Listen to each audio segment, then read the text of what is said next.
to edition 30, part 3 of our Killa No Filla podcast with me, Rachel Fairburn, and Kiri Pritchard McLean. Just before we start, we'll do our usual disclaimer. We do this podcast because we have a mutual interest in serial killers. It's not hero worship. As long as we're doing this podcast, it stops us from writing something in prison. Episode 30, part 3. Yeah, I had too much to say at the beginning. Yeah, there was quite a lot, wasn't it? A lot of preamble. Yeah, a lot of preamble. Last episode, Merry Christmas! Woohoo! So this has been released on Christmas Day. We're recording it on the 23rd of December. Is that what today is? Christmas Eve. Christmas Eve. So if you're listening to this on Christmas, have a very Merry Christmas. If you're listening to it another time, just enjoy your day. It's always depressing listening to stuff when it's not Christmas and they mention Christmas, isn't it? Yeah, it's a bit weird. Although, do you know Die Hard, which people see as a Christmas film, was released in July? Was it? Yeah, it was like the summer blockbuster. Oh. It's weird, isn't it? Yeah, I didn't know that. I'd say I love Christmas Eve. I love Christmas Eve. Right. Christmas Day, not really asked. What? And Boxing Day, I'm like, right, this tree is depressing me. Get it in the bin. Really? Yeah, going around and seeing Christmas decorations after Christmas. Really depressing fucking me. love Boxing Day. That's Do the day you? I live for, yeah. Why? So we have like a little family tradition where we go to, because I live on... Go into the village, find a stranger. Yeah, the buses aren't running, so they're just all at the bus stops waiting. And where we go, because I'm from the island of Anglesey, we go to the coast and we go swimming in the sea. Great, yeah. We go surfing.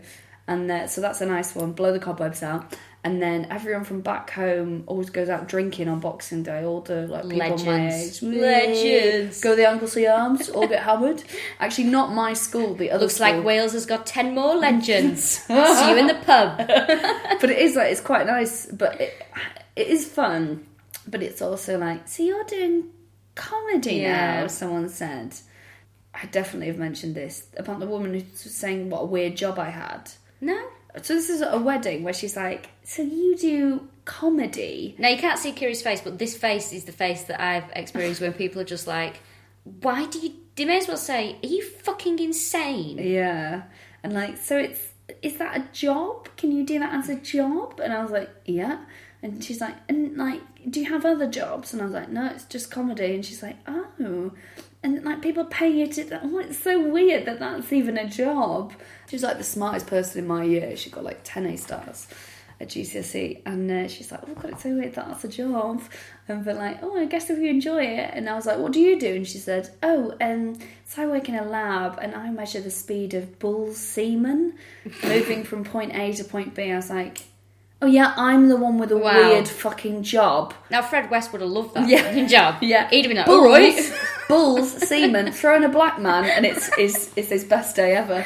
I wouldn't even admit to doing that for a job. No, you wouldn't. To a comedian as well. Keep it to your fucking self. Did you laugh in her face? I was really polite. I was like, oh, okay. Do you want to come off, or did you just... I just showing pictures like... Quite the forearm there. Dairy Lee cow and stuff like that. The laughing cow. The laughing cow, yeah. The big eyes. Look at the udders on that. That is a weird job. Speaking of weird, what about this stuff, eh? So, segue. I should work in local radio. Local radio is the best. So Radio 4 is my station of choice. And if I can't listen to that, I will deliberately go to the worst radio station that's local I can find. We were listening on the way down, me and my sketch group were driving down to Cardiff, so I put on like Cardiff BFM. And they were doing okay, that was Boys to Men or whatever it was. And so next up, we're still playing Guess the Year. And I'll give you another clue. So, the nation sat open-mouthed as the Dunblane massacre unfolded. If you think you know what it is, give us a call on 0164. And it was like, next up, Robson and Jerome. Oh my God. But it was like something from Alan Partridge. But he genuinely said, it was the way he went, the nation sat open-mouthed as the Dunblane massacre unfolded. Now, if you're from, if you're not from the UK... God. Dunblane Massacre was a horrendous thing that happened. Was it like 95? I think so. And it was what led to us not having guns in this country predominantly. You can really only have them with a license. There was a guy walked into a primary school and shot a load of kids in Scotland. Horrible. In Dunblane. Horrendous. And I remember it running on everything on television, news reports. Because I remember my dad went after day 3 of GMTV covering and went, they're milking this a bit, aren't they? I was like, Dad, there's a classroom full of dead kids. Even then I was like, that man's moral barometer is slightly off. But yeah, it meant that there was a huge amnesty where people were like, Yeah, if yeah. you've got a gun, hand it in. We're going to get rid of guns in this country. Take note, America. And we don't really have... I mean, we have inner city gun crime. We have stuff like that. Massacre-wise, we've had Hungerford. Yeah. We've had Derek Bird in Cumbria. Oh, yeah. And we've had Dunblane. Ralmo. Yeah. Yeah, that's as much as... It's not happening every week, is what we're saying. When it happens, it's... Big news. It's big news. If you don't know what Ralmo is as well, guys. Oh, God. So this guy who went on a spree in Cumbria, wasn't it? No, Northumberland? Northumberland, yeah. Northumberland. He went on a shooting, I think he 6 or 7 people. Sorry to paraphrase, I know that's insensitive because people have lost people. I think it was less than that, actually. Was but it? he injured yeah, because he was like driving around. Then he went to the woods and was sort of held up by the police. And then Gaza, Paul Gascoigne, former Premiership footballer, played for the England legend, turned up, hammered, with a 4-pack of beers and some chicken and a fishing rod, and was like, just let us speak the role and I'll sort this. And it was Kentucky like, Fried Chicken. It was Was KFC, yet again, making an appearance. Sorry, I shouldn't laugh. I get told off for laughing. Yeah, you're not allowed here. Yet again, it comes in. Anyway, long story short, Paul Gascoigne, Gaza, went back to the pub and was sent away, and, obviously carrying drinking. Raoul Moat got shot. Did I tell you about Gaza when I saw him on GMTV? There's a lot of GMTV mentions. So he was on GMTV. I feel like I've told this as well. I feel like I'm telling every story over and over again. It was when he was sort of confessing to being an alcoholic. So he was this England legend and then had a bit of a breakdown and was an alcoholic.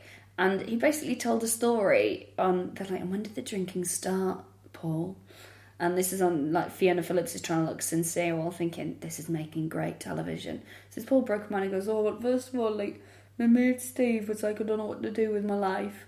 And I was like, well, you've always been good with your hands, why don't you become a builder? So he became a builder on his first day on the site. It was like a skip fell on him and he got crushed and died. And then he proceeded to tell about 3 stories where Gaza had given someone advice that had directly led to their death. Oh, mate. And then he's like, and then I just hit the bottle. And you're like, well, you fucking would, mate, to be fair. But there was like 2 or 3 bits where he'd gone, yeah, go and do this. And they'd gone, you know what, Gaza? I'm going to do it. And they'd done it and then immediately died. Isn't it awful? It's really sad. Oh, but it's not your... Gaza, if you are listening, it's not your fault, It's mate. not your fault, mate. Just coincidence. It's just got, just a really bad bit of luck. Keep ganning.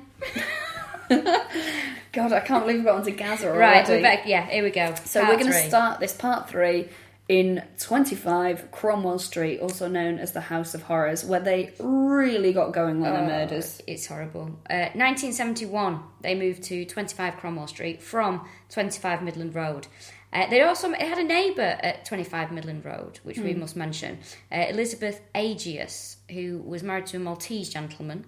He was in Malta at the time and she was a single mum. So she started to get friendly with Fred and Rose. Obviously, they honed in on her because it was like, oh, she's on her own, she's not got many relatives. Yeah. We quite fancy her. They were both after her, they both found her attractive. And didn't she visit them at Cromwell Street? Yeah, she started visiting them at Cromwell Street. Which had been... Now, Cromwell Street was right next door to a Seventh-day Adventist church. God, this little lad of mine, what's that smell? And it was... Fred had converted... Because it was a huge house. He converted a lot of the rooms into smaller rooms and sort of bedsits, and they had several lodgers. At any point in Cromwell Street, there could be up to 30 people in the house, including Rose, the children... and Fred. It's like the Edinburgh Fringe Festival, isn't it? When you hire out your sitting room. Exactly. Sublet that for £500. So this was all going on.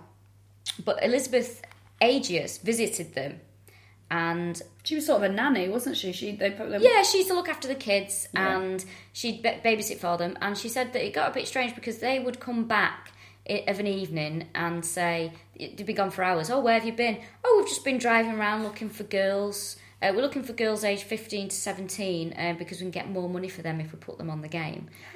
Yeah, now she thought, oh, these are nice people, that's a weird joke, so politely laughed along.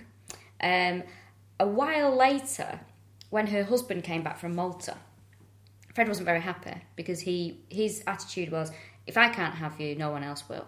He really wanted to have sex with her, as did Rose. So he then, when she said my husband's back, he said all this stuff to her, if I can't have you, no one else will. And he snapped some handcuffs on her. And Rose was like, hold on a minute, Fred, taking it a bit far. So he apologised, took the handcuffs off. Next time she popped round, had a usual... Doing a Gacy, I believe Doing that's a called. Gacy. Having a usual cup of tea. And the next thing she remembers was waking up in bed with Fred and Rose, being told that Fred had raped her. And she was obviously still drowsy because she'd been drugged. And they then helped her get dressed. Her little son was with her, and they took her home. Oh my God. Oh, it's horrible. Merry Christmas, guys. Yeah, enjoy your turkey. Yeah, enjoy your mulled wine. Well, they told Elizabeth, that, like Fred was saying, oh, the cellar, I'm going to convert that into a room for Rose to entertain her clients, or I'm going to soundproof it and turn it into a torture chamber. Oh, wow. I know. It's nice to have the option. It's like grand designs, isn't it? Should have got a project manager. You'd have come in on budget with this. It's just... It's strange how people would just... Fred's saying all this weird stuff and people are just going, all right, okay. But you know what? I'm just thinking about someone that we know who said in conversation in front of me and another comedian that they were hermaphrodite. And they are so the kind of person who would say that as a laugh, but also someone where you're like, oh yeah, that's legit. Who's that? Oh, right, yeah. And there's like rumours. Yeah, he said, oh, but it's on weird. It's like a sideways, like a dog's mouth. And then I was like, I can't. It's a very weird thing to lie about. Yeah, maybe it is a bit like, that's a weird sense of humour. I don't get it. Yeah, exactly. Yeah, because it does happen. Yeah, or where people are like, what? You know, when you're just totally on this different page to someone. Where Yeah, you're like, and I you're must not have got that. It's not. Or I must have misheard It's or not something. gelling. June 1972, they have Mae West, who we mentioned before. Now, that is their first legitimate kid because in January of 72, they got married. So they've got this huge house with a big cellar and a garage, and Fred is going to work. He's working really hard, actually, sort of doing it up and, changing it round. So Rose as well, all these lodgers that they have, there was a few that we have names of who come into it throughout this. So Ben Stannerland, Dapper Davis. Don't think Dapper was his first name. Did he go on Newsnight and apologise for being a rape apologist? I think he did, yeah. David, Evan and Charlie Knight. These were young men that were staying at the house. And this was a place where people it was drifters and drug users. Fred liked it. He liked the chaotic atmosphere. And there was no questions asked. So if there was drugs, there was sex. Rose, on the first night that Ben Stannerland and his companions moved into the flat, she slept with two of them. Good on her. Just slid into bed with them. Yeah, sorry the kettle's broken, but I can warm you up. Oh, Fred won't mind. It's their version of a mint on the pillow, isn't it? Oh, it's horrible. Rose on the bed. Ugh. Rose on the bed. Oh, very good. Very good. The police were called a lot, and the place was raided regularly. But Fred liked this. He thought it was funny. He thought it was amusing. There was no locks on doors either. So people would be going to bed. Fred would just burst in whenever he wanted. He would just walk in at people's rooms. If people were in the shower, he would just walk in on them. And I suppose people thought, it's a small price to pay for being allowed to do what we want, smoke weed in the house or do whatever. Just a really strange environment. I don't like it when you go around to someone's house and they don't have a lock on the bathroom. I don't at the moment. There we go. Is that why you're always like, just have a shower before we do the show? Through a little peephole. The one upstairs, I don't want to brag, guys, it's got two bathrooms. One's an extension, there's no one under it. Upstairs, the lock fell off. Right. And down here, I don't know, it's only me in the house, really, isn't it? Yeah. Well, no, there's not.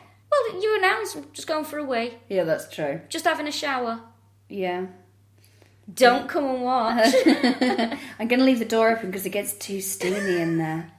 And the damp's really bad. Yeah. So there was no privacy. Very strange atmosphere. As I say, Fred loved it. Rose didn't, though. Rose was she enjoyed the sexual side of things. She was getting a bit pissed off with all the comings and goings and all the people knocking around in the house and all the noise. So it was one of the few times that Fred actually lost his temper with her because she used to nag him about, I want these people gone, I want my own room to do my own business from. He lost his temper with her once or twice about this and tried to strangle her in a rage, and she got a bit fed up with this. So I'd say so, yeah. Yeah, after a couple of months, after they'd moved into Cromwell Street, she took Heather and May, not Anna Marie, because obviously she wasn't her kid. I'm going out for the day, and she didn't come back by Sunday dinner time. So Fred obviously thought, where's my food? Went to find her, and he knew where she would be, which was at her father's house. because she was still sleeping with her father. Oh, apparently he was one of her customers because she was obviously working as a sex worker from the house. Oh, it's grim, isn't it? Fred said, "Tell her I'll be outside, and if she's not outside in 10 minutes, someone else will be in her bed."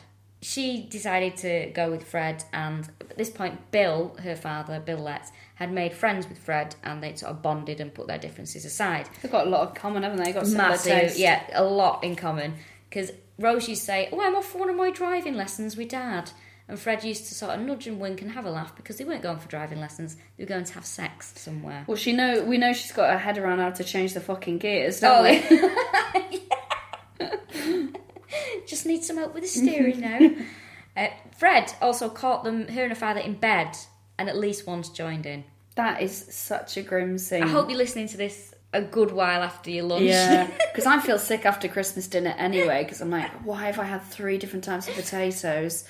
And I haven't eaten anything, my stomach's rumbling, but I'm finding it difficult to get through this. Well, I suppose look on the bright side, if you do vomit after this, then you can have more dinner. I thought you were going to say, if you do vomit with your family, at least they're not fucking you while you do it. At least you can lock yourself in the privacy of a bathroom. Now, God. Rosie's mother hated Fred. And I'm not sure that she knew what was going on. She probably did. But it was, I don't know, it's such a strange environment. Who knows? But Rose, one of the stipulations of her going back home to Fred was she was sick of being treated like a child. So he handed, every week what he started to do is he hand over his wage packet unopened, gave her more responsibility in the house. And she used to buy his clothes for him, which he never wore because he preferred to wear old clothes or ones he'd found working. Really? And if you look at pictures of him, stuff that he used to wear, he is king of the Christmas jumper. Yeah. Some of those jumpers. Bill Cosby jumpers. Yeah. I mean, well, rapist jumpers. Yeah, rapist jumpers. I'm wearing one right now. Yes, you are, actually. I should take a picture of this for the Facebook, how bad my jumper is. In fact, the stuff that we wear, we always laugh about it whenever we record the podcast. We do. It's some absolutely insane shit because we live like literally over the road from each other. So I'll just put on like whatever's clean and that's nearby. I'll get dressed while having a wee on the toilet and then I'll come over here. I've generally got a onesie on. Yeah, generally a onesie, yeah. One of the things Rose said was, I want a room to do my work out of, i.e. her sex work. Yeah. So Fred makes a room. She's not writing a novel, is she? No, exactly. So Fred makes a room for her and she changed her name to Mandy. That was the name she went under for her services.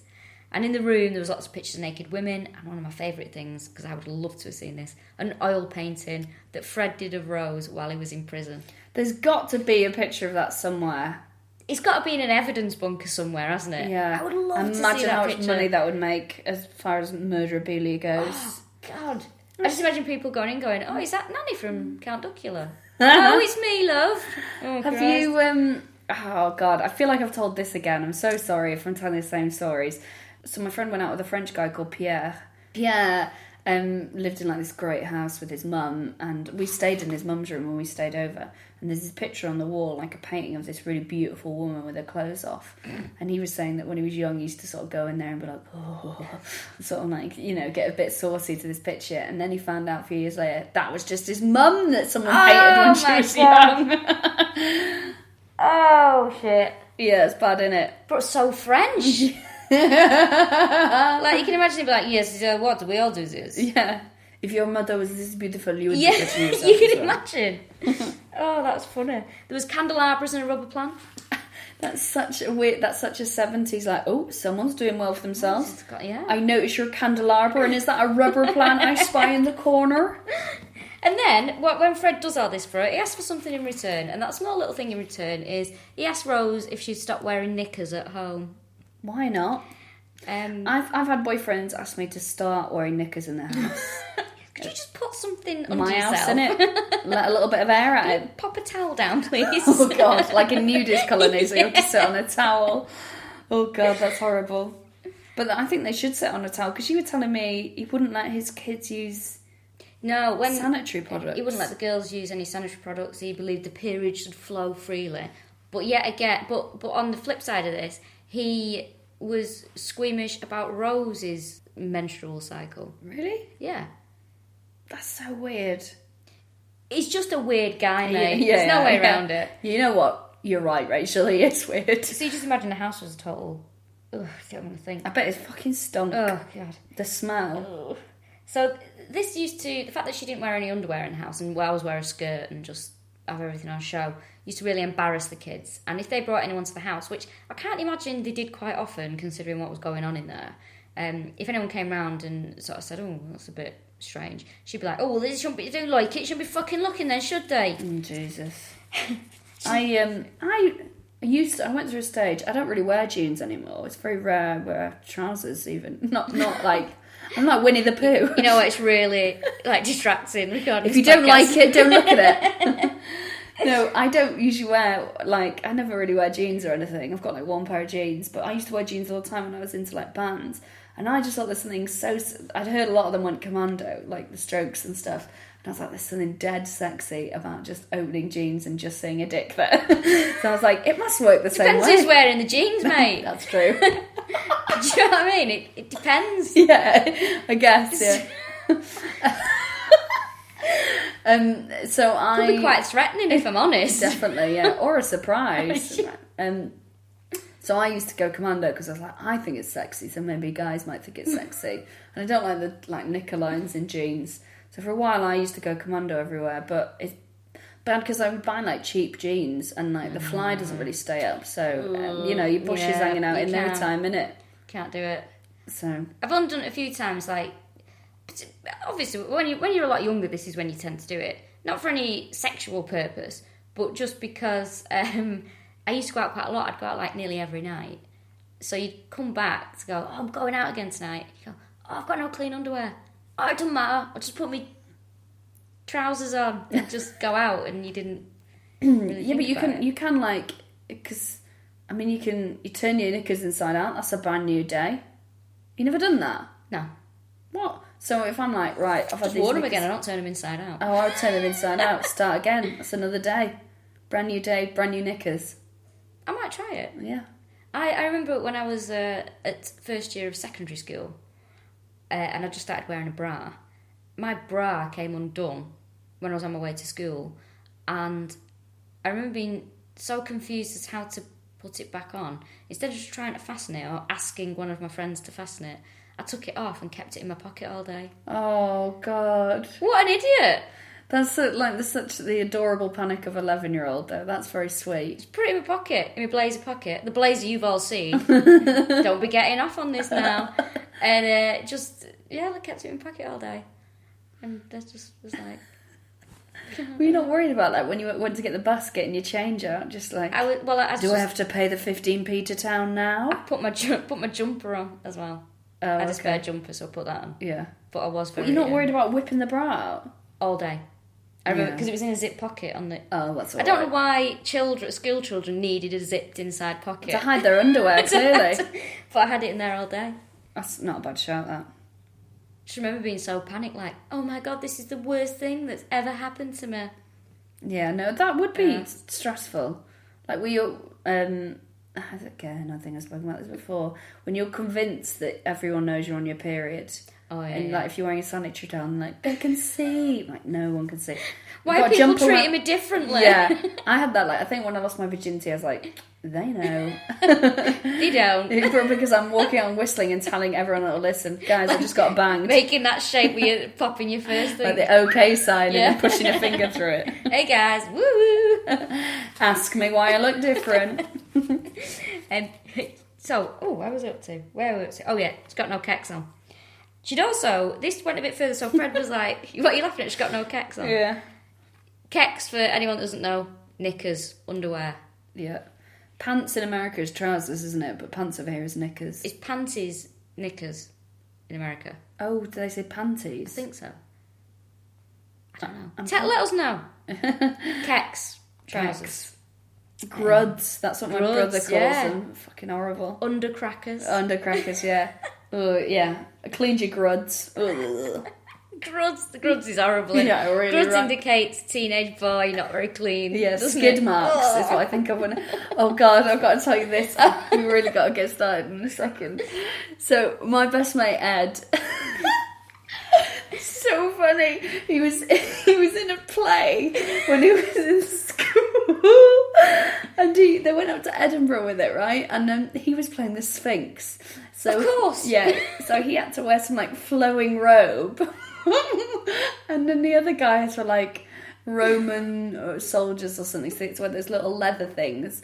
And they were like, you've got to wear dark boxes because you can't wear nothing because you'll see everything. So he was getting changed in a cubicle, and the guy next to him was like, oh, I've only got white pants. Have you got dark pants? And he's like, yeah. And he's like, can we swap? And he was like, yeah, fine. And then he's like, okay, throw yours over. And he was like, my friend Ed is like, okay. So he threw his over, and the guy was like, thanks. And then threw his over, and he said, when we landed there, he said it wasn't just a skid mark. He was like, it was an actual, like, piece of shit God. his pants. Like, a piece of shit in his pants. And then everyone was like, silent, and the guy just heard a voice go, please don't tell anyone. So I was like, what did you do? And he went, I had to go commando in a huge flowing dress on stage at the Edinburgh Fringe. I was like, how old are you? He was like, 16. And I was like, I didn't know this was Equus. exactly. And then I think the guy, like, told everyone, like, oh, Ed threw his pants at me. And he's like, you had a piece of shit in your pants. And you told me not to tell anyone. Please don't tell anyone. Please don't tell anyone. It's so funny, isn't it? Makes me cry laughing. He told me that story like 8 times and I cry laughing every time. It's madness, isn't it? It's so funny. Oh dear. Right, so then she'd go to the pub, Nicholas, Keckless, and she would sit at the table. I'd ask her to leave if I had a pub. Well, I'll be honest, I don't think it was a particularly Nice upmarket pub. establishment. Yeah. Because there was a lot going on. She'd go to the pub, knickers on, and she'd sit there either at a table or on a stool in a skirt with her legs open, appearing shy, but taking that sort of, if anyone came to her who was attracted to her, sort of coming onto them and stuff. So is it Basic Instinct when they do that? It's something similar, but more West Country. I don't know. Yeah, there's no way that you're like, did I see it? Didn't I? You're like, I've definitely seen it. It looked back at me. Yeah, I've definitely seen it. I think that just winked at me. And I think it followed me home. Fred, though, this was one of Fred's sort of kinks. Is that the right word? He used to, and this is horrible, so strap yourself in. When they'd be at home, Rose was walking around with no knickers on, he would put his hand up her skirt, say to the children, smell that, that's your mother. That is It's horrible. revolting. I'm sorry that I'm telling you this, but you want to know about these things, and I'm just relaying the information. My ex-boyfriend, we've got a mutual friend who is lovely, but he's a bit of a wild card. And by that I mean really likes cocaine. And my ex-boyfriend's quite easygoing, isn't he? Oh, yeah. And he was saying, this is the closest we've ever come to knocking someone out, is that they were out for a night out and he sort of disappeared off with a girl and came back and said, oh, where have you been? He was like, just with a girl. And he said, all right, what you been up to? And then our mutual friend pushed his 2 fingers underneath my ex-boyfriend's nose and was like, smell this and let me know. And then my ex-boyfriend was like, I was so close to just knocking him out. And I was like, if you ever do that to me again, I'm going to knock you out. How disgusting is that? That is utterly disgusting. I had a guy that I used to fancy when I was like 11 years old. He used to get the bus home, but he was in like year 11 or something, and I really fancied him. And then years later in Manchester, I saw him on a night out. I stole his bank card, and but not in a. And then I went to Vegas, but I was like to get his attention. I was going to say, if you move to Manchester, you may as well abide by the rules. I reckon. It's like, yeah, when in Rome, and I went to Rome with the money, and I looked at the name. I was like, it is him. So I was like, oh, we know each other, and then we used to sort of get off with each other every time we went out. And then the last 2 times I got off with him, when I kissed him, he had a beard, and I was like, I think you've been down on someone. Like, the smell, I was like... But the first time, I'm like, nah, you're probably just being weird and paranoid. And then the second time, I was like, yeah, he's definitely been munching some fanny before he's kissed my face. It'd be funny if you're like, oh, mate, you stink like Rose West bits. Or Rose West beard. So I was like, not that one on the edge. Maybe you just stank. No, it was fanny. You know fanny. You know the smell of fanny. There was there's an episode of... If there's a disease where it makes your beard smell of fanny, I also don't want to be kissing that. Clunge mouth. Minge mouth. That's the most disgusting thing I've ever Clunge said. mouth. Oh, I'm ashamed. It sounds like a village in Norfolk. On this holy day as well. Lower Clunge mouth. Clunge mouth. There's an episode of the Jeremy Kyle Show, the popular daytime It's like Jerry Springer. Yeah, I think it's horrible, but I will watch it sometimes. I shouldn't be watching this, and I really want to know what happens. There was an episode where there was a woman wanting to know if her boyfriend had slept with her best friend because he'd gone into the loft to get the Christmas decorations. And when they came down, they'd been gone a couple of minutes. When they came down, she said, "Oh, what have you two been doing up there?" And she went, "Oh, why don't you sniff his fingers and find out?" Obviously a rubbish joke, I think. Yeah. But yeah, it was all kicking off. That's horrible. Why don't you sniff his fingers? It sounds like something on a t-shirt, doesn't it? It's horrible. Where have I been? Sniff his fingers and find out. There's also a Jeremy Kyle where, this is where, if you ask me, that, fun and games stretches into abuse. There was a woman who said that she used to smell her husband's penis every night when he came in from work to check that he hadn't been sleeping with anyone. Could have washed it. That's awful. I told you about but my friend's mum was like, "Are there going to be boys at this party?" And she was like, "No, probably not, Mum." And she's like, "Don't lie to me. I wash your knickers." Oh, Mum! How bad's that? There was a thing in Cosmo. This is a genuine tip that was like, men love pheromones. Which is a true thing, which is why men will often sniff like the top of your head because that's where you release a lot. And that's of why pheromones. women like men's armpits as well. Yeah. So like they sniff the top while the women sniff the pit, and it all works out perfectly. And that is why it's godless to be gay. I'm clearly joking. I feel like I need to say that now. She always gets a bit strange at Christmas. Always get a bit homophobic at Christmas. It's too much Mrs. Brown's voice. That is, I can't even describe what that is to American people. It is... Just Google it. It's fucking awful. So there was a tip in Cosmo. It was like, you want guys to like you? Well, that's easy. Just pop up a finger up your vag and dab the residue behind your ears and it'll sort of release these pheromones and hormones and guys will go wild for it. Or they'll go in and give you a kiss on both cheeks and go, "Your head smells like a fanny." Wear a nice bit of perfume. I find Paul Smith Rose. Yeah. I got complimented on it yesterday. It's very nice. You use that. If you're interested, I wear Yves Saint Laurent Cinema. You always smell good. I think that's part of, I hate gender stereotypes, but part of being a girl is, girls, because their hair always smells good, I think. Like, girls smell nice. That's one of their bonuses, isn't it? Yeah, that's the thing. Boys don't. If you smell like a pair of knickers after a night out behind your ears, I think it's weird. And I'm not saying my fanny stinks. I think that's part of a misogynistic thing. To well, be like, mate, you've not been wearing pants for a while. Yeah, if I'm wearing them, mate, you should smell my jeans. You're not going to wash them, are you? Oh God. But I hate the whole fanny smell. If a fanny smells, go to the doctor. There's something wrong with it. But it does have a scent. Do you know what I mean? It's distinct, which is why I knew when I was getting off with one. That Cosmo tip's really weird because you won't get a guy. Hey, to attract women, why don't you just have a little wank in a pot? Pop some of the semen behind your ear. It'll drive her wild. That's horrible. It's horrible. Because that's got a very specific smell. Do you think? Yeah. It smells like Flaming Hot Monster Munch. This made me so hungry. Honestly, go and buy a packet of Flaming Hot Monster Munch. You'd be like, she's right. I don't like oysters because they're really salty and that kind of thick. I think it makes me think of semen.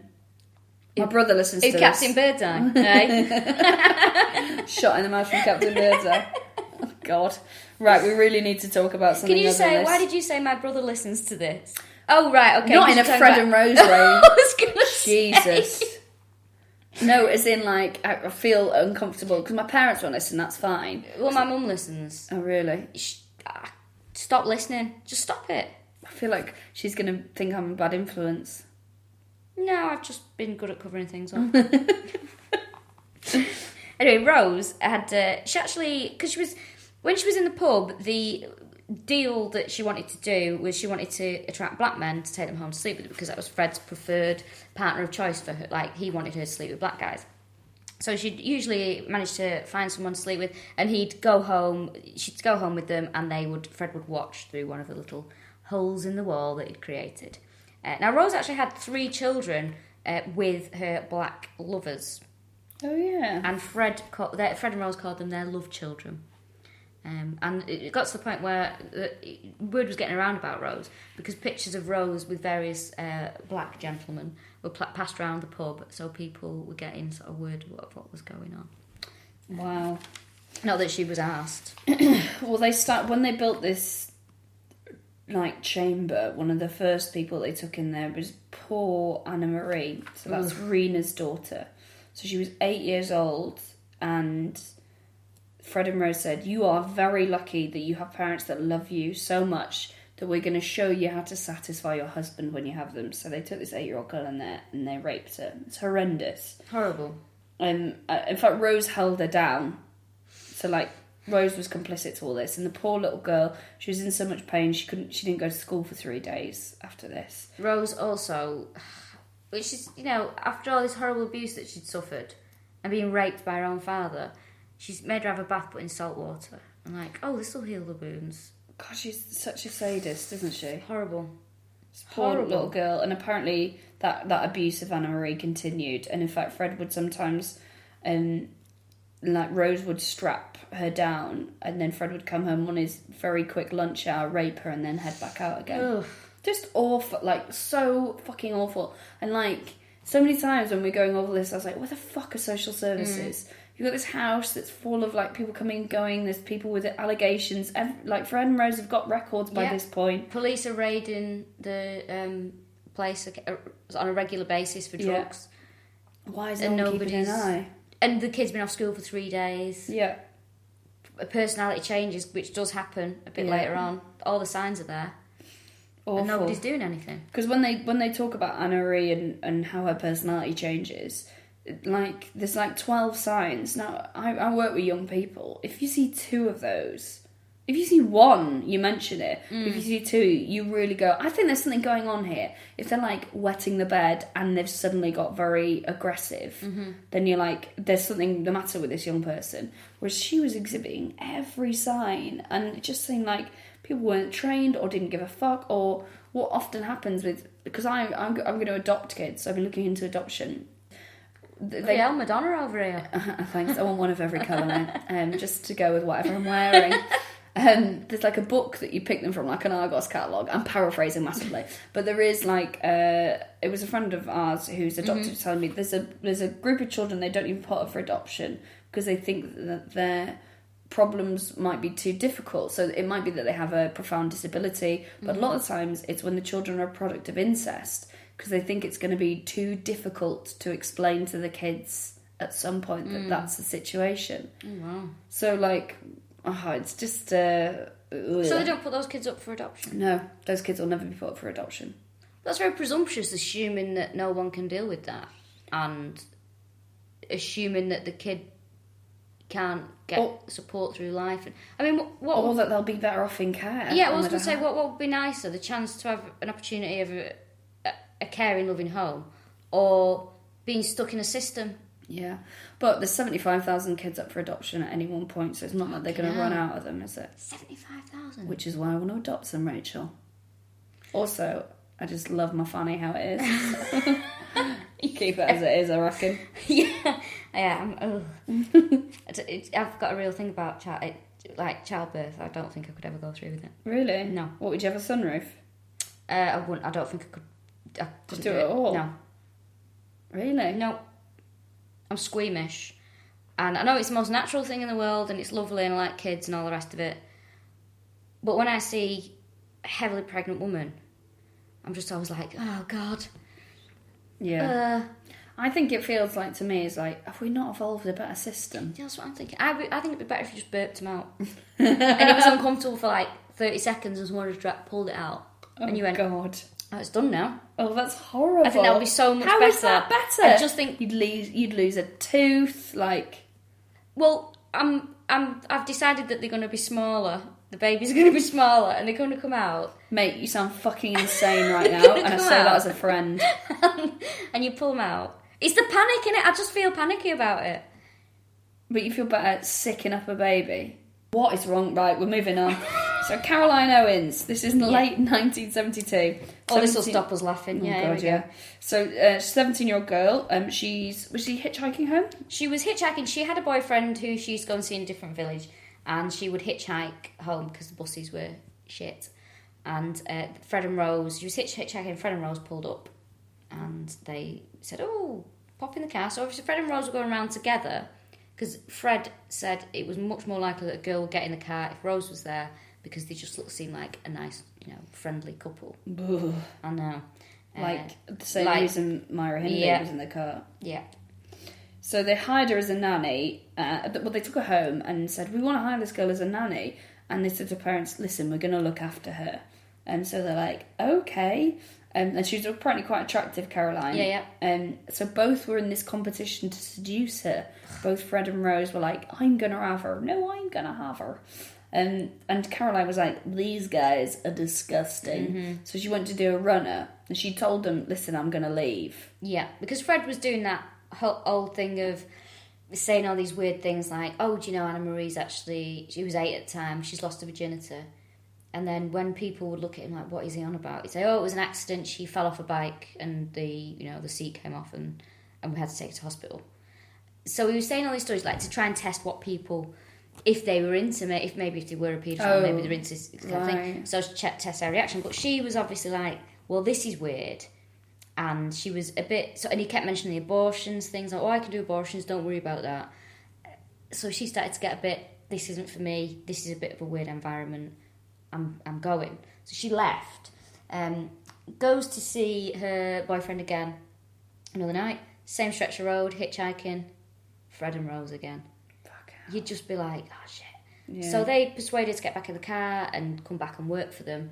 And then it's awful because they attack her. Rose punches her in the face. I think Fred actually punched her in the face, knocked her out. They tie her up. Next thing, she's tied up in Cromwell Street, in the, I think it's in basement, isn't it? The new torture suite. And just horrible. Yeah. So they raped her, and Fred made her comply because he was saying, I'll keep you in the cellar and I'll let my black friends have you, and when we're finished, we'll kill you and bury you under the paving stones of Gloucester. It's very weird. It sort of turns into a poem at the end. And also sounds like some of my best friends are black people who are going to rape you. It's very weird. So he was threatening her. This poor fucking girl must have been terrified. It's interesting because she's done a lot of interviews, Caroline Owens, and she actually passed away this year. Yeah. Which we found out August this year. When you hear a lot of the interviews, it was Rose that was leading the abuse while Fred was watching. When Rose left to go and get a drink, because being a cunt's really exhausting, she said that as I just put down a glass of water. Yeah, you did actually. Oh, hang on, someone's getting a bit. So she, I don't know, right.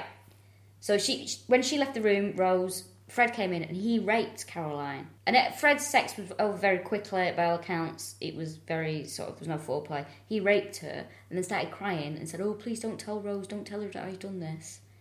So she was like, I won't tell her if you... Because Rose had taken the tape off her mouth at this point. I won't tell her if you let me go. So that's possibly part of the reason why he let her go. Because he let her go, she went back home and her mum was like, what are all these bruises? Mm-hmm. And Caroline eventually sort of confessed. So they reported it and it got to court. Well, she did a runner as well. She sort of managed to... She went along with their plan until... Because this was just the morning after. And she went to the laundrette with Rose, as if nothing had happened. And then she did a runner. She just made a run for it. But this did go... Yeah, she told them, this went to court. And they, on Friday the 12th of January 1973, they pleaded guilty to indecent assault and ABH, which is actual bodily harm. Mm-hmm. We fined £25 each on each count and advised to see a psychiatrist. Advised? You should be making them see somebody. It's really annoying as well because it was suggested to the defence by the jury that there was a degree of passive cooperation on Caroline's part. Yeah, a woman who is abducted, tied up and then raped. They were like, well, she didn't go to the police. It was a mum who made her go to... Basically, it's bad now, isn't it? Yeah. Like, the culture against... When it comes to rape convictions, in the 70s, it's going to be even worse. So the judge was like, well, she cooperated in some way, which is just horrendous. And at this point, when they prosecuted and this was going on, Fred was 31 and Rose was 19 while all this is happening. Ugh. And by this point, he had killed 3 people. He'd raped his own sister and made her pregnant. He was abusing his own children, and he was getting away with it. Fucking Horrible. So he probably thinks he's untouchable by this point. Yeah. A report of the case appeared in the Gloucester Citizen. Nobody was really asked. It was only a very small bit of news in the paper. 3 months later, they sexually brutalised and murdered 17-year-old Linda Goff. So, I mean, it was obvious from that short space of time, they just weren't bothered. They were like, we can do what we want. Yeah. We will continue to do this. Gave them a green light. So Linda... And also probably had a bit of a taste for it after what they'd done to Caroline. Do you think? Probably, yeah. Because that's the thing, is escalating, isn't it? Yeah. So Linda Goff was a seamstress, so she moved in to be a nanny, because someone's got to look after the kids while Rose is turning a living. So there was an argument between them, and she ended up being killed. Fred dismembered her and did a classic, kept the toes, kept the fingers and the kneecaps. Horrible. Now, in August 1973, their second son, Stephen, was born. Go for it, yeah. Oh, yeah, sorry. It was interesting with Linda Goff. She'd come to Cromwell Street through Ben Stannerland, one of the lodgers, because he'd met her in a cafe that she worked at. And it was quite unusual for the type of victim that Fred and Rose picked, because she lived with her parents, who were firemen and council workers. She was the oldest of 4 children, had quite a good relationship with the parents. And it wasn't until April 1973 that her mum got a note saying, don't worry, I've got a flat, I'll come to see you sometime. So naturally, they were worried. Made inquiries with various people, tracked her down to Cromwell Street, and Rose opened the door. Now, they asked, have you seen Linda? Do you know Linda Goff, I'm a mother, blah, blah, blah. Rose is like, oh no, we don't know who you're talking about. Her mother looks down, she's wearing Linda's slippers. Fucking hell, that's a bit for the League of Gentlemen as well. Yeah, it is. Linda's cardigan, and she can see a few other items of Linda's clothing on their clothesline. So at this point, Rose goes, she said, oh, actually, they're my daughter's clothes. And Rose says, oh, I wouldn't wear anyone else's clothes, I'm rather proud that way. Then she suddenly remembered, because she thought there's no way out of this, oh yeah, she's gone to Western Supermare, I do remember her now. That's such a panic, isn't it? Quick pick somewhere. Where's she gone? Western Supermare, actually. Yeah, she did. Now you say it, I do remember that. She was always talking about it. Oh, shit, God. yeah. Linda was found, obviously nothing was heard from Linda for the next 20-odd years. She was found in March 1994 when they investigated the building at Cromwell Street. And again, as you said, bones missing, gag tape, just horrible. The whole thing's horrible, but what makes it even worse was Rose was 5 months pregnant at the time. Fucking hell. Although pregnancy isn't an illness, so, you know. No, isn't Catherine Zeta-Jones was 5 months pregnant when she did Chicago, so there we go. Oh, was she really? Yeah. That's an interesting fact. Thank you very much. It might have been 4, actually, but she was preggo.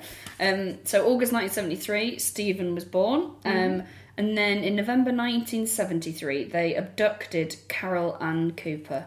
He was 15. Oh, so sad. What date was that? The 10th of, was that November 1973? Yeah, that's it. 10th of November 1973. She'd been living in a children's home nearby, and she'd gone to the cinema with a boyfriend, and she was getting the bus home at a bus stop again, and she was abducted by Fred and Rose, and obviously later found in the house. Buried in the house. Horrible. Yeah, so they tortured her, sexually assaulted her, and then strangled, and then just buried her. Now, during this time, he's extending the cellar, and he's demolished the garage to extend the house. And he would do all this building. I bet he didn't have planning permission. I bet he didn't either, mate. I did all this at night, so he would do all this building work. So he's got loads and loads of concrete going into that place, and it was just basically, every time he killed someone, they would just put another layer of concrete in the foundations. Everyone said as well he used to do a lot of things at night. He would just stay up, apparently. He used to have a job he had various jobs, but one of them was as a caretaker at a local school. And they would just find him in the school at 2 in the morning. Like, what are you doing here, Fred? Oh, just checking if anything needed fixing. What? What are you doing? It was weird because people said he couldn't settle down or anything like that. He was always doing something. Manic. Yeah, always busy, always doing something. Always up to something. You know, he opened a cafe. No. You don't want to eat his food. Oh yeah, wasn't it called the Come and Get It? Or he wanted to call it. It was called the Blue Lantern or something. Yeah. But he wanted to call it the Come and Get It. I don't want any food off you, mate. No. Not Get at your all. Teeth away from the plate. Oh, horrible. Gross, isn't it? And those fingers. Oh. They smell of rose. Get them off my sausage. Yeah, he's not going to be wearing blue gloves. Rose They're not going soup. to have. They're not going to have a 5 for hygiene, are they? Oh God, it's grim. So a month later, they killed someone else, Lucy Partington, who was a student who was home for Christmas, so she's visiting her mum. She'd been visiting her disabled friend, hadn't she? Yeah, she was on. They put all this in to make her sound even nicer. I'm sure she was a lovely girl, and it's a terrible shame, whatever. But she went to visit her disabled friend. They make a big deal of that, and probably their friend has just got like, just like a built-up shoe, and they're like, "Fucking hell, mate, can we not tell the world that I'm disabled?" And so she was catching a bus and is abducted. Now they think this. Wasn't she related to someone famous? She was. She was the cousin of the novelist Martin Amis. And also, in that respect, related to Kingsley Amis as well. And she was, again, the opposite of the usual victims that Fred and Rose used to go for. Yeah. She had a family, she Stable was home. studying. Yeah.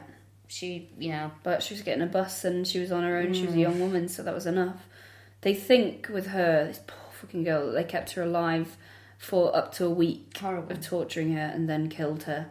And in fact, when Fred was dismembering her, he cut himself and had to go to the hospital for stitches on the January 3rd, 1974. Now, they really kick it up a gear. So between April 74 and April 75, they killed 3 women. Yeah. Teresa Siegenthal, who Yeah. was 21. Shirley Hubbard, who was 15. Ugh. She was found, similar again, with the tape around her face, and all she had was a very small straw pipe type thing in her mouth so she could breathe. Obviously their method of disposal was decapitation, so her head was found completely covered in black tape with just a little hole where she was allowed to breathe. I always think with decapitation, like, it's just hard work to cut through. Used to work in an abattoir though, didn't it? Ugh. But still, like, messy. Not to just cut someone's throat. Sorry, this is really brutal. Yeah, this is horrible. Yeah, well, let's not talk about it. I think we're very conscious of it being Christmas. Yeah, that's what I keep thinking about. If someone's looking at their, like, box of Ferrero Rocher, and then I'm like, but like in an abattoir. After Shirley Hubbard, there was Juanita Mott, who was 18. She was found with... She was gagged, wasn't she? She had a ligature, which was made, they think, from Rose's socks. Yeah, and then washing line she was bound up with, and they think she was suspended as well. Now, Fred's still stealing and dealing stolen goods, and because he's got to make money and to do the house up, because he's spending so much money on this fucking Grand Designs project. And in 1976 as well, they killed a girl. All they know about her is she's called Miss A, and she was enticed from a wayward girls' home. I hate that kind of stuff. Yeah, I hate that kind of stuff, because Rose as well at the time was starting to get friendly with a lot of the girls, because there was a home for girls nearby, like a care home. Is that the right term? Like a... What's the word? A care home. A care home, yeah, thank you. And she was starting to make friends with these girls. She'd invite them around to Cromwell Street for tea, talk to them and say, I used to be in care myself. I know what it's like. And if you want to talk to someone, come and talk to me. And this is where there was occasions where there was a young girl from one of the homes that she went in. There was 2 other girls tied up. Yeah, so this Miss A gets led into a room and there's 2 naked girls in there, and they think Anna Marie, Fred's daughter, was probably one of them. And then he raped the 2 girls who were in there, tortured them while this Miss A watched, and Rose sexually assaulted them. In fact, by this time, poor Anna Marie, he was starting to bring his mates home from work in the pub to have sex with his daughter. Can I ask a question?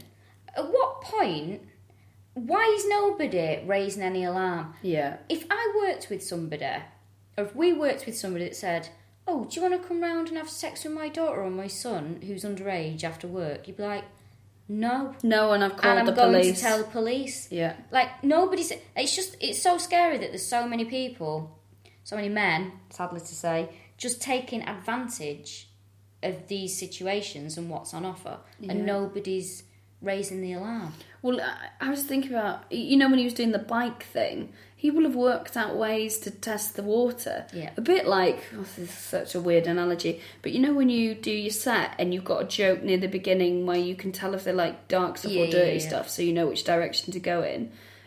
So when he's going, Anna Marie's not a virgin, and they're like, all right, how's that then? Or they're like, what? And he's going, it was a bike. But if they're like, oh, really? And then he's like, yeah, none of my girls or whatever. Like, he's got a way of sounding them out. Oh, it's just so horrible. And I just feel like these poor kids have been so just let down. There must have been people in their lives, teachers, social workers will definitely be aware of that house. Why didn't people say neighbours, lodgers? Not every lodger in there will have been fucking kids or, it's just really sad. It's just horrible, isn't it? 1977, Shirley Robinson is an 18-year-old sex worker. She's bisexual, quite open about it. Yeah, so she was having a relationship with both of them. She was pregnant by Fred, and Rose was also pregnant to one of her black clients. And Rose became very jealous of the fact that Shirley was pregnant to Fred and found Shirley a threat. Yeah, because Fred was making a big deal out of it as well. He was loving the attention. Rose was quite open about it as well. She was telling people that, Shirley was carrying Fred's child. She would tell people. She was quite open about it. Yeah. So then Rose's daughter is born, Tara. She's 7 months old, and it's this December of 1977, and Shirley's killed. And the cellar... As she's still pregnant. Horrendous. And the cellar was full, so her and the baby were dismembered and buried in the rear garden. The dismembering of the baby's thing is so... He did it with Anna McFall as well, didn't he? It's like, I cannot... All these things that we talk about, I can't really comprehend. No. But like when it's something like that, I'm like, this is insane. Yeah. It's just a different level of... Oh, God, I just can't get my head around it at all. It's the grimmest of the grim, isn't it? We've all wanted to murder someone. Like, oh, God, I wish if I could just get rid of them. There was a letting agent for me. That I was like, I would happily have her dead, and I think the world would be a better place. I wouldn't murder someone. That stops me from being a psychopath. I've just thought about it, right? Just done a dry run with a cassette tape. But... like when it comes to stuff like that, it's just so visceral, and I can't even find any sense of humanity in it. It's just horrible, isn't it? Merry Christmas. Yeah. I've got some nice presents. I was nearly going to make a terrible joke and say, oh, you've got operation. I'm going to cut that. So they buried her in the rear garden because the cellar was full. Now, November 78, they had Louise, another child, and Anna Marie became pregnant by Fred. Yeah. She was 14 years old. Ectopic pregnancy. Ugh, that sounds so painful. She'd been beaten by Rose for some reason, because Rose obviously as well was quite handy herself. She used to beat the children. She used to fly into rages. She'd tie them. There was an incident where she tied, I think it was Stephen, to... he'd got a pornographic magazine from somewhere. He'd got it, he wouldn't say where he'd got it from or something, and she battered the shit out of him. Yeah, she got him out of school to batter him though. What? She sent for him, she rang the school and said, I want him to come home, battered the shit out of him, and then it turns out she was wrong about whatever she thought it was, and then was like, oh, ha, ha, ha, and saw the funny side of it, even though she battered him to ruin the inch of his life. As well as everything else, he was a nosy neighbour. Oh my God. Yeah. And I thought he couldn't get any worse. Yeah, and in the mid-80s... Curtain switcher. Yeah, he was beaten up by a boyfriend of a girl who lived on Cromwell Street at number 19 because he'd taken her key because he was doing some odd jobs for her. The boyfriend came in to find Fred with his face pressed up against the shower while she was in the shower. That's not a nosy neighbour, mate. That's a peeping Tom. A nosy neighbour is going, oh, I see you've put gravel down. Yeah. It's not wanking over you in the shower. Is that what you call a nosy neighbour? Well, I don't know what to call him, a neighbourhood pervert. Yeah, he's a peeping Tom. Yeah, but even peeping Tom sounds neighbour. Too sweet. Yeah. He's a nosy neighbour. Yeah, you're right with that, to be fair. So, yeah, there was this, but he also, this same girl, Carol, she was called, around 12 months later, her and her cousin went to Cromwell Street looking for somebody, because everyone ended up at Cromwell Street in one way or another. He didn't recognise her, and she went into the house to look for this person, and they went into the living room, and Rose was sitting with all the children watching a pornographic film. Fred then takes her upstairs and shows her pictures of Rose naked and various other women, and she was like, right, okay, I'll be off then, ta-ta. She left just because she found it so weird. Bizarre. There was also an occasion where he was assisting one of his neighbours. He knew everything that was going on that street. Yeah, everything. Especially what time everyone was having a shower. He was assisting this girl with the fridge to move it into a flat. and he recognised him somewhere, and he said, "Oh, actually, I know your mum. I could be your dad. I've had sex with your mum," which nobody ever wants to hear. So she asked her mum, and it turned out that Fred had actually raped her mother when she was 15, but he wasn't the father. Fucking hell. Imagine that, going to him and go, some guy with green teeth has just told me it could be my dad. And they'd be like, no, actually, he raped me when I was 15. Why was everything so out in the open and no one was doing anything about it? But this is the thing with Anne-Marie. I mean, she's 14 years old. She has an ectopic pregnancy. You think people would be asking questions, wouldn't you? But I suppose she was so terrified that she just didn't want to say anything. Yeah, of course. But she did what I think most people would have done. She ran away from home the following year at 15. Yeah. Well, in the meantime, June 1980, Rose had Barry. They've run out of good names now. 1982, Barry. They have Rosemary Jr., so they're definitely out of names. And Rosemary Jr. wasn't Fred. She was one of the mixed-race children she had with one of the clients. So July 1983, Luciana as well is born. She's again mixed-race. 1986, Heather, one of their daughters, tells a girlfriend, listen, my mum has been beating me up. Fred has been making sexual advances at me. Because it got worse for Heather and May when Anne-Marie left. Oh, so much worse. Because he was more interested in Anne-Marie, and once she was gone, he really sort of ramped up the abuse towards those two. Being the two older girls in the house. Oh. Oof. So one of the things he used to say was, I've made you, I'll do what I want, and your first baby should be your dad's. So rotten. Both of which are incorrect. Don't be a nitpicker, eh, Rachel? And so poor Heather was confiding in her friend, and my mum Rose, she's a sex worker, and so this friend tells her parents. Now her parents are friends of Fred and Rose, so they go, do you know what your Heather's been saying to people? So they go, right, Heather's got a fucking big mouth, does he? It's like the end of a horror film where someone thinks they've got away. It's Peter Curtin. And they're going to take that guy's like, we'll go through the forest. And she's like, I don't want to go through the forest. And this guy's like, let me take you home. And it's actually the serial killer she's been trying to avoid. It's just awful, isn't it? Yep. Poor girl. So they kill Heather because they know that Heather's going to tell someone at some point. Heather as well, she was trying her best to get away from this situation. She'd applied for a job at a holiday camp in Torquay. She was really sort of trying to get away. She didn't want to be there. She put all her hopes on getting this job, and she didn't get it, and she was absolutely devastated. In fact, May, in one of the interviews, said that she heard her crying all night because she was so devastated by it, because she just wanted to get out of that environment. Fred, at the same time, he was still abusing everyone. He was still forcing his children to watch porn with him. He was still listening to Rose having sex with various men around the house. The children, the he had an intercom, so he could hear what Rose was doing with her clients. He could hear.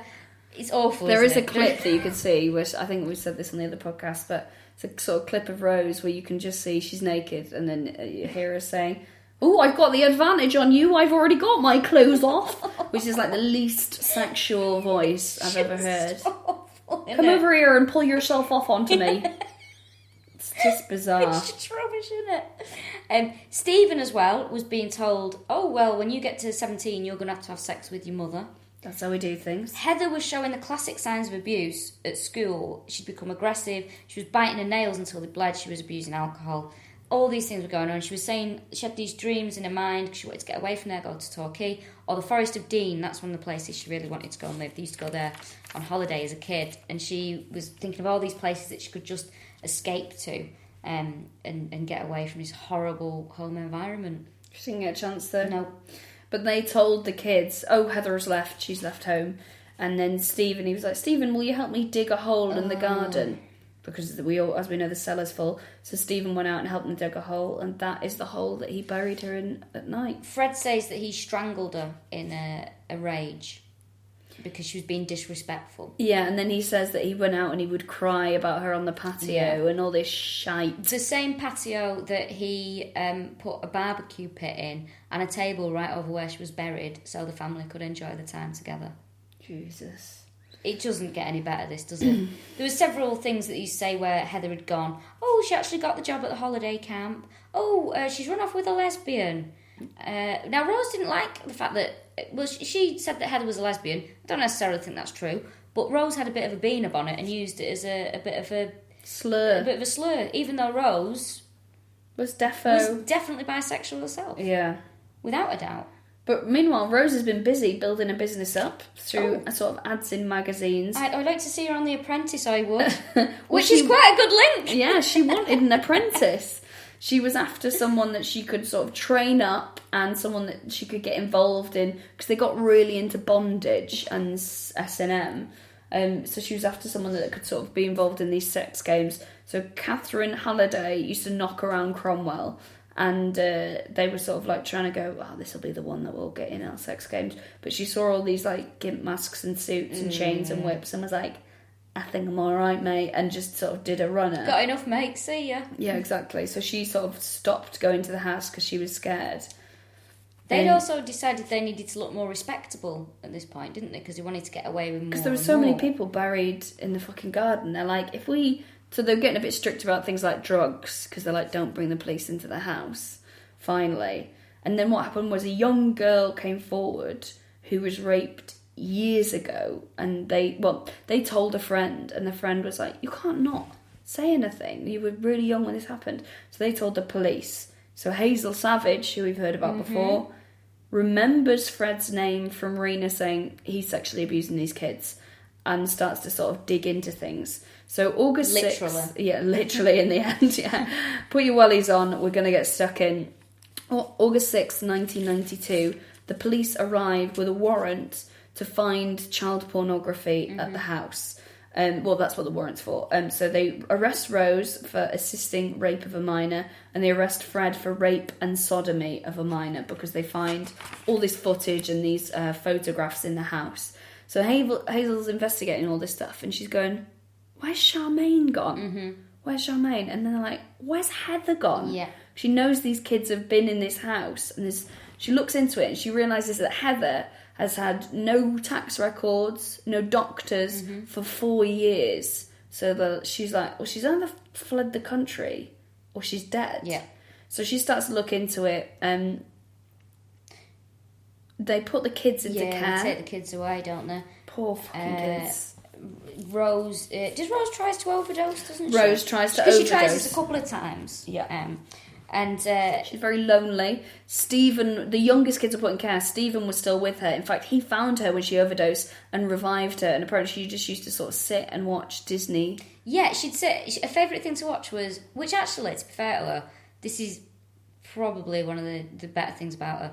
Favourite cartoon was Wile E. Coyote and Roadrunner. Quite a lot of violence in there. Yeah, there is quite a lot of violence. No gimp masks. But... Well, she used to howl with laughter when he'd get like smashed by an anvil or anything like that.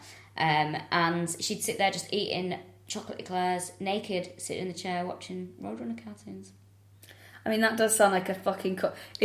If I didn't have to be around my parents on Christmas Day, I'll paint the picture, guys. That's exactly what I would be doing right now. There's at least 10 people listening to this as they just put an eclair into the mouth going, putting it down, putting a blanket around him.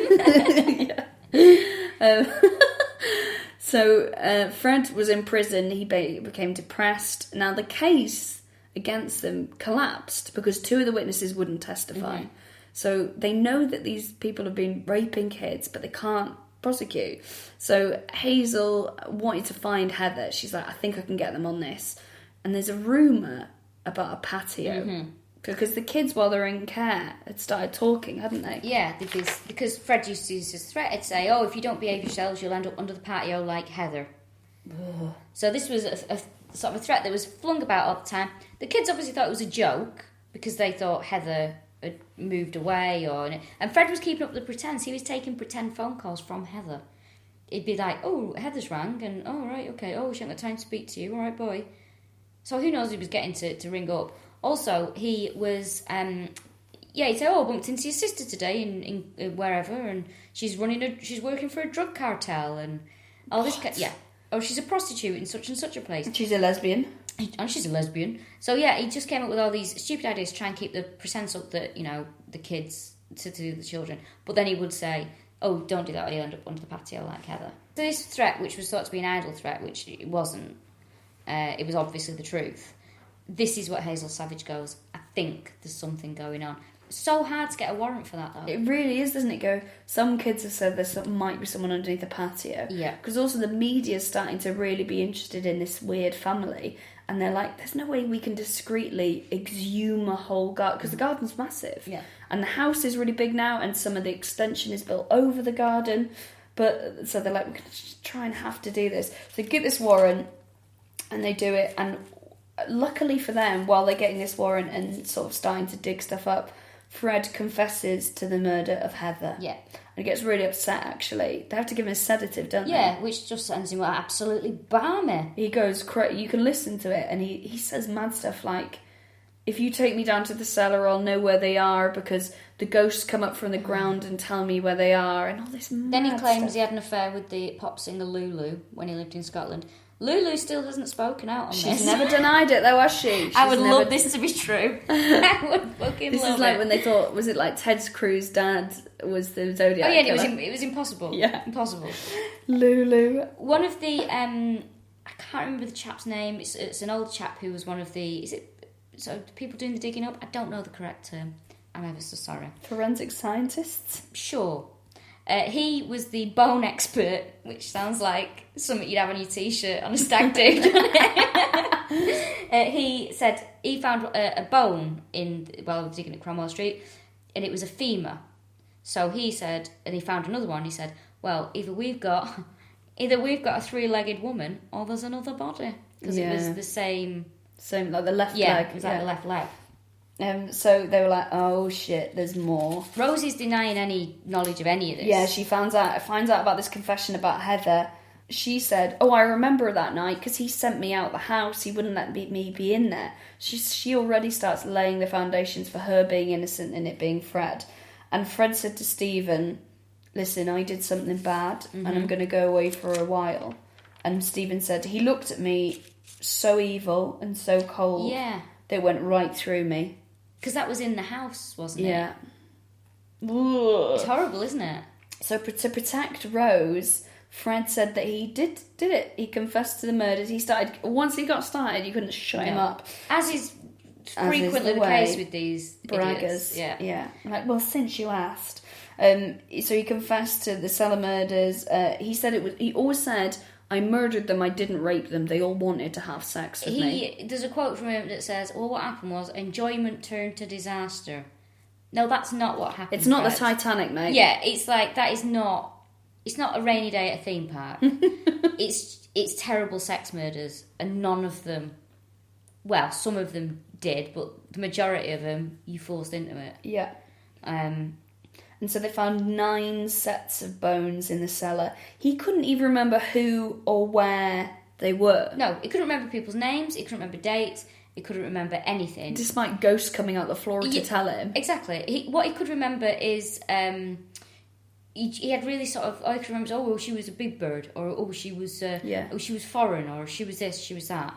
He had no idea what they were called. He didn't know anything about them. Wouldn't you hate to know what he would say about you? You'd be like, "Oh, she was little dwarf type thing, pixie type thing." I think I'd be a big lass with a bad attitude. So, and then they found Rena. I think you'd say about her, she's not as quiet as you'd think. Rena, Anna McFall, and Charmaine were found somewhere else. So Rena was in Anna McFall was in Fingerpost Field, and Rena was in Letterbox Field, which are in just outside Muchmarkle. Charmaine obviously was in Midland Road, so they found her body. He stopped cooperating though, didn't he? Yeah, they don't know why, but it's interesting because he's very chatty on the tapes. And then when they talk through, so we found this body, and we think it's the body of, let's say, Anna McFall. But there are bones missing, and they're missing, and then they sort of talk through the number, what they're called, those bones. And they were like, "Can you explain why they're missing?" And it's fingers, toes, and kneecaps. And he go, "No comment." And that was the only question he didn't answer, is where they were and why they were gone. He wouldn't answer. He starts rambling as well about how Anna McFall was the love of his life and all this kind of stuff. I really wonder what he did with those bones, though. I'm They're really intrigued. somewhere. I'm intrigued as to what. Where are they? They're somewhere. I think he might have been doing an Ed Gein type of thing, like making something out of it. I think he might have been making something out of them as well. I thought that the other night when I was on the house on my own, not being able to sleep. I do think he was making something. I think it's also interesting with the interviews that he stopped cooperating at a certain point, which was when he was asked about the murder of Mary Bastholm. Yes. I've got a theory about this. Go on. I think he didn't... Mary Bastholm, I think he probably did kill her, and he probably did kill her in the same way that he killed people with Rose. And because this was before he was with Rose, he didn't want to admit to it because he thought that would upset Rose and break their bond. Oh, really? That's my theory on that, yeah. But no. I was going to say, he doesn't gain anything by Rose not speaking up. But I guess if he thought they had something special, but then then Anna McFall's the love of your life. Pick a fucking side, mate. Yeah. In fact, Fred tried to, during the trial, so it goes to trial, rightly so, Fred tried to console Rose and sort of rubbed her on the shoulder when he walked past, and she blanked him. Yep. Schoolyard. And in fact, she said to police, he makes me sick. This was in between them having a rattle laugh with the coppers, as you can see from... There's loads of pictures of them having a pissing themselves. Yeah, but Fred and Rose laughing away, and the police are like, oh, Fred. I wonder what... It always makes me wonder what they're laughing at, like... What's been said there? Yeah, thing, is there? You just can't imagine, can you? So he was devastated. His heart was broken. And on December the 13th, 1994, he was charged with 12 murders. Now, he wrote to Rose and said, "We will always be in love. You will always be Mrs. West all over the world, and that's important to me and you." I bet his spelling was atrocious. I'm just going to put it out there now. I bet it's atrocious, yeah. Well, he was illiterate, more or less, wasn't it? He could barely read, and his writing was pretty poor. He did actually make a bit of progress with it when he was in prison. Oh, really? Yeah. I mean, what? Shame we never got the novel. Yeah. They think he admitted to 30 plus murders. Don't know. But because he can't remember who anyone is, they do think there's probably 18 plus undiscovered. He also worked in Cumbria for a bit, while this was all going on, for a couple of months. Oh, yeah, and you were like... Well, he must have taken the bodies home. He wouldn't have been able to dispose of them. I was like, he's in the Lake District. I know, but if you've got a way that you've got a method, to dispose of stuff, you don't really differentiate. And then New Year's Day, was it 1990? It must have been 95. Yeah. New Year's Day, 1995. Classic suicide day. In fact, this year, there's if you're from the UK, you'll know, but if you're from America, you won't. There's, and because we've got an incredibly corrupt government, they have slashed prison funding, so our prisons are hugely understaffed. Mm-hmm. And there's riots at the moment. They took over a whole 6 wings of a prison the other day. There was ones at Strangeways a little while ago, which is our local. And I think there's going to be a spate of suicides on New Year's Day because the staffing goes down. Yep. So when they're all having their afternoon lunch, the guards are having lunch, Fred takes his own life. Because he left longer than usual in the cell. He hanged himself with his own bed sheets. In Birmingham. Which he'd planned in advance. This was Winson Green Prison. And that was it. That was the end of Fred, which says to me a lot about Fred. I mean, yes, I think he was an utter nut job and there was issues going on. But he had the foresight to see that he was not going to get away with this. The best he could do was just kill himself. For him. That's the best thing he could do for himself. So what do you mean, he's selfish? Yeah, well, I think he knew that the trial was coming up. It was the one thing, because he'd got away with so much stuff for so long. It shows a mild bit of awareness, I think. Really? A slight bit. I guess so. It is, because everything else he does, he seems to be just doesn't give a shit, does he? And he just does mad stuff all the time. But this seems like, action, consequence. Yeah, I'm very surprised that he did actually hang himself, because I imagine that he'd probably quite enjoy being in prison for the rest of his life. He'd probably get to tell his tall tales, speak to people, make friends with people. I imagine that he would have quite enjoyed it. Yeah, I mean, Rose is fucking flourished in there, she's having a great time. She went to trial, so Fred's dead. Rose went to trial on the October the 3rd, 1995. Very defiant, wasn't she? Well, this is the thing that they tried to paint her as she was sexual. She was never involved with the murders or the rape. She was just sort of into kinky sex. But the biggest mistake the defence made was putting her on the stand, because she is unlikable and defiant And they were obnoxious. And the jury were like, who's this cunt? Yeah. So she did herself no favours at all. In fact, she got herself into more trouble. Now, what also happened is when Fred took his own life, he had an appropriate adult called Janet Leach who was with him, who he confided in. But your role as an appropriate adult to support this guy who's always got mental health problems is to just be there to support. You can only break confidentiality if it's endangering a child is at danger or someone's going to get murdered. And he confessed to Janet Leach. Rose was involved in the crimes, but I'm not going to say anything. But Janet was like, I can't say anything. So she got really sick over this. She had a stroke with the stress. Because he started ringing her at home as well. And what? Didn't know that. It was. They made a TV drama about this, which I had several issues with. Number one, Dominic West was too tall to play Fred West. That was my main issue with it. It wasn't particularly good. But yeah, she didn't... she only mentioned all this after he died. I mean, I'm not... Janet Leach, I'm not 100% sure about her, to be honest with you, because, I don't know. What? I'm just not sure. I'm just not sure about her. What do you mean not sure about her? I just think it's one of them where it's a bit like, oh, this is the biggest thing that's ever happened to me in my life. Yeah, well, it fucking would be. You'd hope so, wouldn't you? It doesn't want to be your second anecdote. Why didn't she say anything, though? Because it's her job. She's not there Fuck your job. Because what he's saying isn't actually endangering any children, unless Rose got off, I guess. But then that's why the woman is getting a fucking aneurysm, because she's got the stress of... Well, it's a flawed system, and she wasn't the right person for that job. Here we go, we're getting right wing on it. She wasn't the right person for that job. If she's I think she's doing a job. Weak-willed about it. Weak-willed? She broke her brain? She's going to be told stuff that she's not going to like. And she's going to be told that she can't repeat these things. I'm not sure. I think she had a really tough job. I think the system's shit. I think you're right. I think you're right. So Janet had this stroke from the stress. Now, she only told police after his suicide. And in fact, after she gave testimony, she collapsed. I think the poor woman is fucking broken from this. There's another life that's ruined. And then, in fact, in the summary, Rose was described by the prosecution as the strategist in the Fred and Rose murders. So she was sort of painted as like, this was the person who was driving it with the master plan. Rose. And he was the one that carried everything out. Well, I have to say, I don't believe that. I don't think she got a strategy in her. No, and also I think that it's very easy to come to conclusions when someone else is dead and you're never going to get information out of them that you need. And it's all very easy to, oh shit, yeah, we'll just make these decisions about this person who just happens to be here because people need answers. I just think that's sort of bollocks. I think she's mad. He was completely dangerous. And I think together it was an awful combination. And it's just incredible that they met each other. Yeah. And that all this went on. Yeah, it's very sad as well because there's definitely more out there that they got at. Definitely. Well, she was found guilty on 10 counts of murder. I think she's in Durham. I think she's in Durham. She was used to pal about with Myra Hindley. Yeah. Before Myra Hindley died.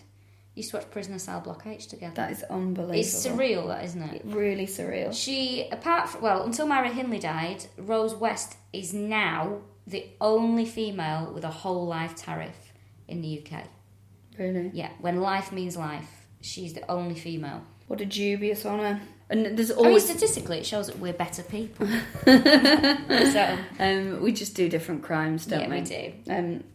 She's the tabloids over here absolutely love her. So there was a little while ago, there was a thing about her having a moustache and how she growls at people. She'd been selling her autograph as well, and she for a £5. And then, she struts about in an Adidas tracksuit, which is not the endorsement you want, is it? It's not. I bet Puma are like, phew. And yeah, just the tabloids are obsessed over here. She's still someone who can sell newspapers. The Mirror still has a whole section dedicated to Rose She's always West. up to something, isn't she? I think she's had lesbian relationships as well, isn't she? Oh, definitely. They all do, don't they? She's probably been married in there. Yeah, so there's stuff going on. The kids, family Stephen West, the son, was actually charged with sex with an underage girl not so long ago. That's not when he was in his 30s, wasn't it? Yeah. I mean, that's obviously indefensible. He denies that he did it. Of course, you're going to. Right, yeah. Was he convicted? Did we find out? Yeah. But he wasn't put in prison, I don't think. But the only thing I would say is that he is like that whole... If any of those kids manage to have a normal life, they're doing an amazing job. Because what a totally fucked up situation to be raised in, and then it's not like the media circus ever stops. No. The fact that we can even Google what they're up to. I think as well, when Fred West actually said to Stephen, "Oh, you go to the papers and make loads of money now. I'm going to tell you stuff and you just tell them everything." It's just really sad. They brought out a book I think it was in association with the Daily Star. Oh, right, really good. The Daily Star is the worst, I'd say the worst paper. Like the National Enquirer, is that what it's called in America? That horrible one that's like, aliens put a pumpkin up my ass. It's like that with more tits in it. Yeah, we love a tit. They sort of did a book deal, and I'll be honest with you, I think they were taken advantage of as well by the press, without a doubt. Yeah. Oh, come and do an interview, we'll give you loads of money. I don't think they knew what they were doing. Yeah, kids who've been pulled in and out of school, in and out of the care system, not going to have the level of education they should have, and the support to make those decisions. And then you're just throwing someone who's had a shit life and going, "Do you want loads of money to talk about your shit life?" Oh, yeah. Well, yeah, I should get something for it. I think it's so, it's irresponsible. Yeah. And some of the young kids, obviously we don't know what happened to them, because Anna Marie's still around. She's done a few interviews, and the younger children, who some of them are probably the same age as us, actually. Yeah. We don't know what became of them. They probably had their identities changed, didn't they? I think so, yeah. Because there's nothing you can... Poor fucking bastards. They're going to have to be told at some point now. You offer him? Yeah, that's it. Oh my god, what a documentary. You and I, two bluntest people in the world. Right. This is going to feel shit now, so I'm just going to tell you as quick as I can. I don't think it'd be me and you. I think they'd replace us with Carol Vorderman and Claudia Winkleman. Turns out your dad's Fred West. So, that is Fred and Rose. Oh. We were just saying, because Rachel, when we're doing sort of the notes, going through everything, Rachel was like, fuck, how we can make this a 6-parter. But she went, I'm fucking sick of them. Which is how I feel. You guys probably feel like that as well. Like, I'm exhausted. And they're my favourites. Yeah. Like, I am fascinated by them. And this is what we've done, these 3 episodes. This only touches the surface of what was going on there. Weird. There's so many other people that came into contact with them. There's so many different other stories to do with them. There's just 1,000,001 other directions you could go off with this. So do read Happy Like Murderers if you are interested in it, and you'll get more information than you'll ever need about them from that. Just so much went on, and how it went on and no one stopped it, I don't know. Yeah. Ugh. Oh, there was so your emails are amazing. A linguist emailed us. I haven't emailed him back yet because I was like, this is blowing my fucking mind. From America, I think. It was so interesting. So we'll talk about that next time. It's just been too full an episode, but he's really, because we're always like, what does this mean? And he's just answered every stupid question we've ever asked. Oh, brilliant. So we'll read out some of that next time. We're having so much fun chatting to you all on Twitter and Facebook. So we're there if you want to find us. And next episode 31, we're going to use one of your suggestions. This is Amanda suggested this on Facebook. We're going to do Moses Sithole, who's the ABC killer, wasn't he? Yes, South African as well. Yeah. And I've been to South Africa, so I get a chance to talk about things I've done. Lovely. A couple of other people have suggested this as well. So we're going to do Moses next. And thanks for being great. Yeah. And, we were so worried, weren't we? Like, is it going to be just full of weirdos? We also know sometimes people say it sounds too loud, sometimes people say it sounds too low. We do our best. We're going to try and sort that out. Well, what we're hoping is it's got better. Yeah. If you want to give us some tips on what you think... Don't have Kiri edit it. But, basically, everyone was like, it's too quiet, it sounds too bad. So we're hoping it's loud enough now, but if it isn't, let us know. But it was fucking loud when you put it on your phone earlier. Yeah, it was. Not that we listened to each other back, but we couldn't remember if we talked about a murder or not. So it was loud enough, in my opinion. In your opinion. So, you know what? Have a Merry Christmas. Or if it's too quiet, maybe just get your ears clean out. You couldn't be nice for a whole podcast, could you? So thank you so much for listening. Thanks so much for supporting us. What's really lovely, this will end soon, is that you guys seem to, give a shit about us doing this as much as we give a shit about doing it, and tell other people, and that is lovely. Keep spreading the murder word. No, don't say that. Murder's the word. Have a Merry Christmas and a Happy New Year, and we will see you in the first week of January see you later. with Moses. Thanks very much. Bye.